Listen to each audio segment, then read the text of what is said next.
தாய் தமிழ் உறவுகளுக்கு வணக்கம்.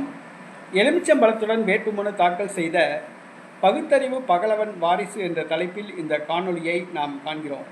தந்தை பெரியார் ஒரு பெரிய பகுத்தறிவு பகலவன் மாதிரி அவர் ஒரு மாயையை ஏற்படுத்திட்டாங்க.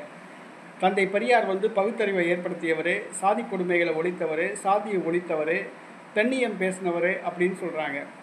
நாங்களாம் நாத்திகவாதிகள் அப்படின்னு சொன்னாங்க. ஆனால் திமுகவில் 99.9% பேர் ஆத்திகம்தான், நாத்திகவாதியே கிடையாது. அங்கே கருணாநிதி ஒரு ஆள் தான் பேருக்கு நாத்திகவாதியாக இருந்தார். இப்போ அவரும் போய் சென்டாப்பில் பகுத்தறிவு பகலவன் வாரிசு அப்படின்னு தான் திமுக சொல்லுது. மூட நம்பிக்கையெல்லாம் நாங்கள் ஒழிச்சிருவோம்ட்டு.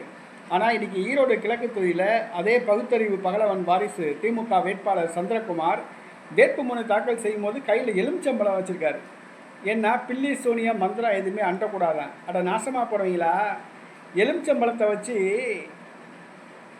சர்பத்தான் போட முடியும், எலுமிச்சம்பழத்தை வச்சு ஊறுகாய் தான் போட முடியும்.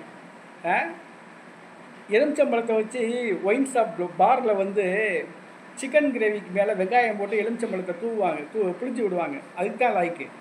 எலுமிச்சம்பழத்தை கையில் வச்சா பில்லி சூனிய மாந்திரியம் போகும் யார் சொன்னால்? தந்தை பெரியார் தானே சொன்னது. அப்போ பகுத்தறிவு பகலவனுடைய வாரிசை பாருங்கள். வேட்புமனு தாக்கல் செய்யும் பொழுது கையில் எலுமிச்சம்பழம் வச்சுருக்காரு. அடுத்து வேப்பிலையை வைப்பார். அடுத்து சூடம், பக்தி, சாம்பிராணி எல்லாத்தையும் கொண்டு போவாப்புல பிரச்சாரத்துக்கு போகும்போது.